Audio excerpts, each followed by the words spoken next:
de los reptiles. Así como muchas especies, los reptiles, como los anfibios y otros animales, se han visto disminuyendo.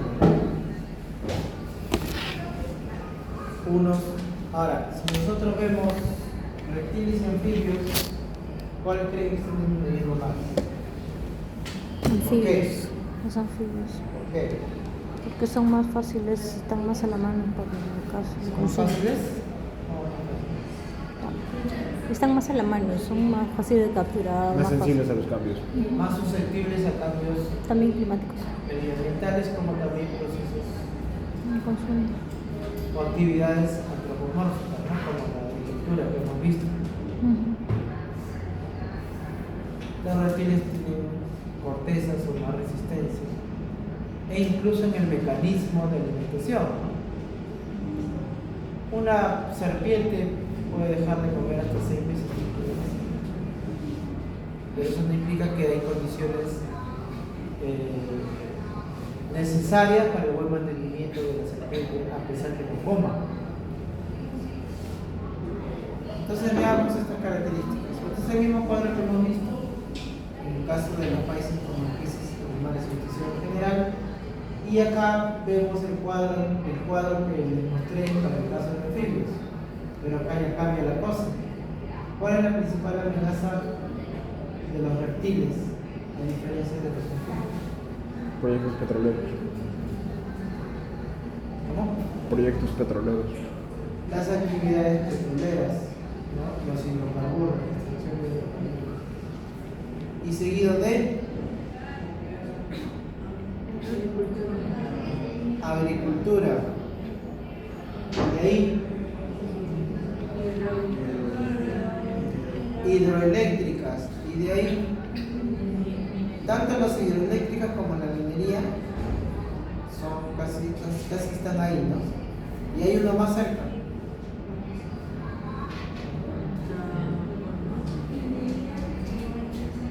Urbanización, urbanismo, ¿no? Crecimiento urbano.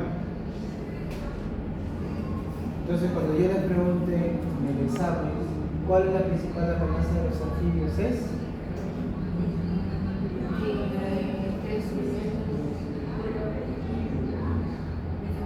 ¿cuál es la principal amenaza de los anfibios? Agricultura. La agricultura, y los reptiles. ¿Ah? Actividades petroleras, extracción de petróleo. Para el caso de los reptiles, desde el año 2002 al 2014 que hizo su evaluación, es muy parecida.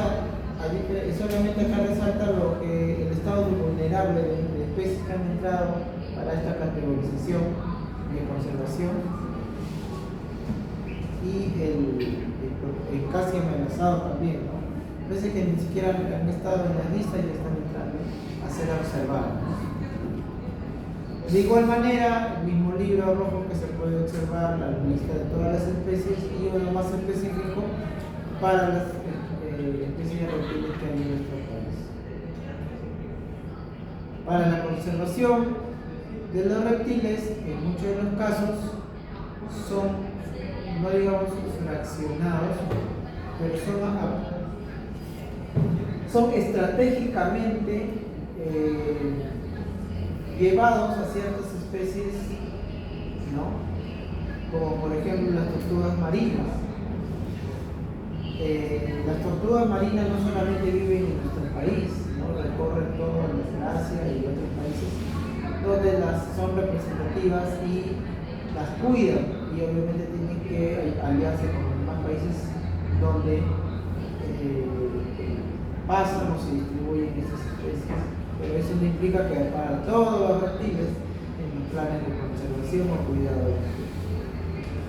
Entonces, la mayoría de los reptiles, como viven en climas tropicales, como muchos anfibios también, en este caso ellos se vuelven aliados de los anfibios de los peces y así, para formar una forma estructural, ¿no? Para el cuidado adecuado o el mantenimiento de muchas especies.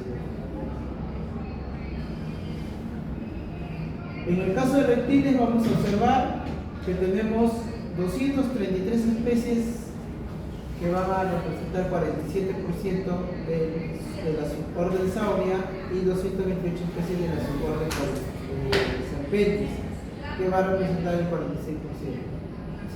Estas dos pertenecen a la orden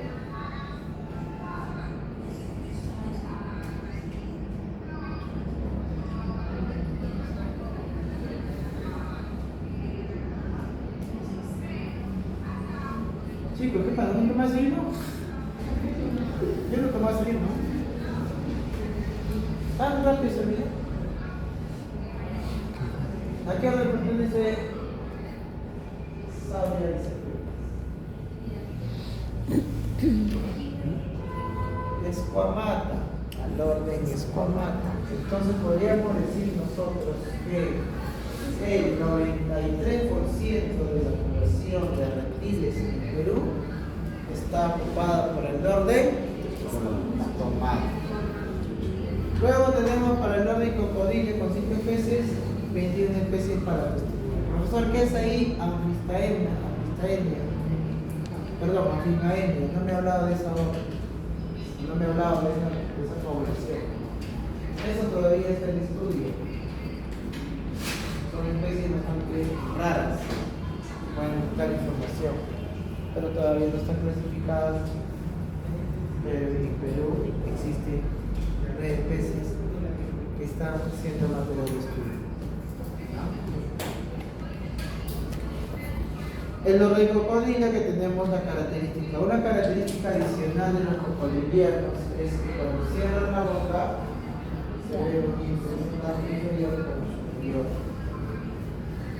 Eso no va a pasar en humanos.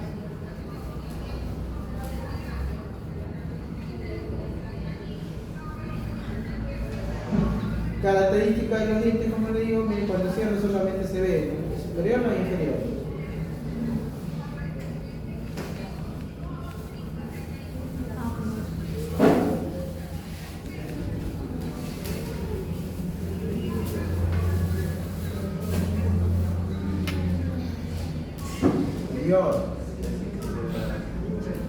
Acá se ve claramente las crestas, ¿no? ¿Qué dijimos de diferenciar un caimán de un cocodrilo? ¿Cómo era la cabeza? Triangular. Triangular. Y en el caso de los caimanes, Redondeado. en forma de. Cuesta decir la otra.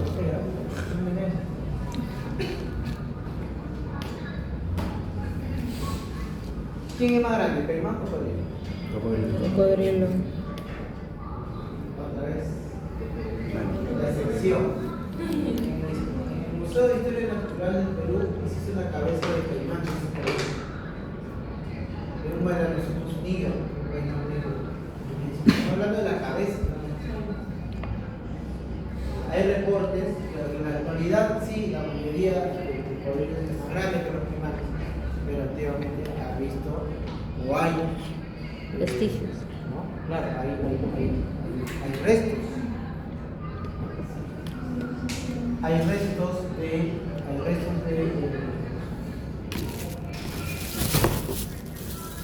estos caimanes que han llegado a ser más grandes.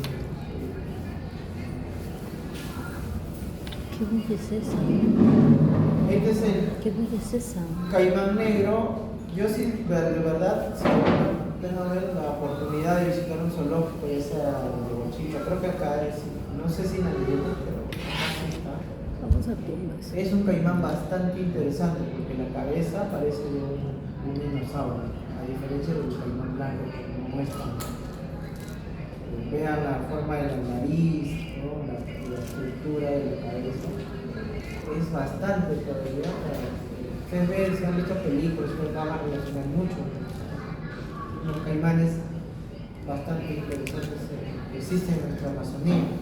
Ambos, tanto el caimán cocodrilo como el Melanosuchus niger, que es el caimán negro, ambos se distribuyen en Sudamérica, pero el caimán cocodrilo es el más distribuido, tiene más amplios lugares de distribución, ¿no? Incluyendo nuestro país. Y principalmente se distribuye con mayor población en lugares de Brasil.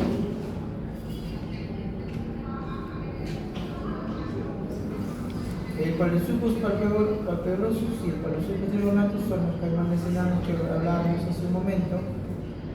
Ambos tienen unas pequeñas manchas negras, muy parecidas a lo del caimán negro, pero el cuerpo no es como el caimán negro, ¿no? Como el caimán blanco, digamos.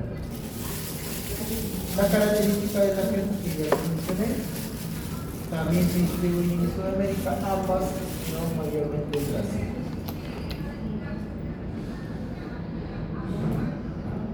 Este es el que abunda más en Sudamérica, que es el caimán blanco, puede llegar hasta los 45 metros, claro. Generalmente las hembras son más pequeñas y su alimentación va de peces, anfibios, reptiles, aves y pequeños mamíferos. Los peces principalmente en estado juvenil o pequeños. Después ya, no digo que los adultos no lo coman, pero ya es en la cantidad de preferencia por mamíferos y aves. Preocupación menor, animales como les digo se distribuyen bastante bien y se reproducen bastante.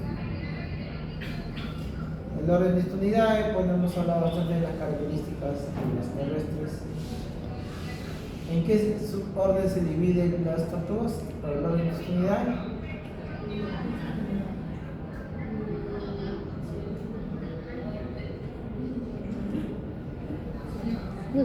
Las tortugas. Pues, el orden. ¿En cuántos subórdenes se dividen las tortugas? ¿O el orden de esta unidad? Unos y otros. Dos, ¿cuáles? En dos, Criptodira y Pleurodira. Criptodira eran las que retraen la cabeza y las Pleurodira eran las que cuello serpiente. ¿Qué pasa, chicos? Sueño, pues. ¿No quedó bien el papel de las 11? ¿No? Ahora, las tortugas acuáticas, generalmente muy grandes, viven, se dice que viven hasta los 100 años. Acá tenemos la careta, la chipología, y la característica de las tortugas acuáticas, no sé si se dice esto, pero son muy desarrollados, ¿no? Porque van a servir para el nado. Los miembros anteriores, sobre todo, bastante pronunciados. De la misma manera que hemos visto en la clasificación a través de las líneas del caparazón, en este caso de las tortugas acuáticas es un poco más aplanado y más ancho. No es tan ovalado como sucede en las tortugas terrestres. Esta es la tortuga que ustedes han visto en los dibujos. Miren hasta dónde se distribuyen: Atlántico, Pacífico e Índico. Por eso que los planes de conservación muchas veces se apoyan de estos animales que se distribuyen en diferentes lugares. Las hembras se encargan de deshojar los huevos y acá hay un punto donde las hacen vulnerables. ¿Por qué? Porque tienen que pasar 17 años, entre 17 y 33 años para recién poder reproducir. ¿Ya? Entonces ahí recién pueden llegar a colocar huevos. Tiempo en el agua, 5%, y su condición es vulnerable. Suborden de esta unidad. ¿Cuáles son cripto y cuáles son pleuro? Cripto, la que esconde.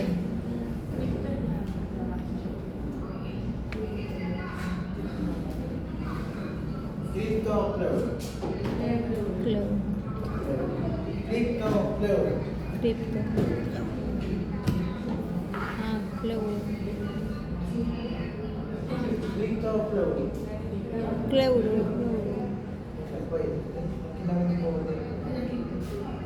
Neuro. Neuro. Pleuro. Pleuro. Es más, la tortuga, estas son las famosas tortugas mazamantas.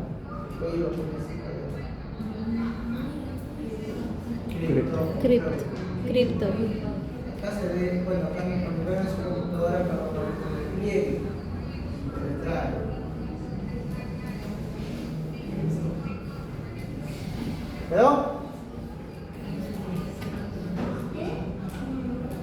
visto la clasificación de esto de las tortugas a través de los bordes o marcas o formas también del caparazón, o las formas dentro del caparazón. La tortuga taricaya muy comercializada, también muy traficada, más traficadas en Sudamérica y también en Perú. Presenta el dimorfismo sexual. En el caso de los machos tienen la cola más larga y las hembras más cortas. A eso, ¿no? En el caso de las tortugas acuáticas, no cumple el patrón de los machos, perdón, el patrón de las tortugas terrestres. ¿Cómo era el macho y las tortugas terrestres? ¿Cómo yo identificaba Con el los plastón. machos de una hembra? Para el plastrón. Un plastrón. ¿Qué parte El del plastrón. caparazón era cóncava? Plastrón. Plastrón o peto de las tortugas. Ese era cóncava de los machos. Bien. Esto ya lo hemos visto, la relación de familias, Liscomata, Subordensauria, donde resalta, o la más representativa que son las hembras. Hablando de las iguanas, tenemos un macho adulto, porque quizás ustedes han visto una iguana verdecita pequeña, es la misma iguana, sino que ya pueden llegar a medir 2 metros, son solitarios, solamente se juntan para la reproducción, Punto migrativo. alimentación exclusivamente o principal víbora. 90 centímetros. Ahora nosotros del serpiente vamos a ver justamente las venenosas y las no venenosas ahora, ya viendo de las características de las hormonas. Acá todos estos hasta aquí, la boa constrictor, la microrus pelviana, la picante suchilla y la plebelia son constrictor, no son venenosas, matan por asfixia. ¿No? Acá notamos, acá tranquilamente vemos una de las características de que puede voltear la cola. Acá también, acá está por debajo, ¿no está bien?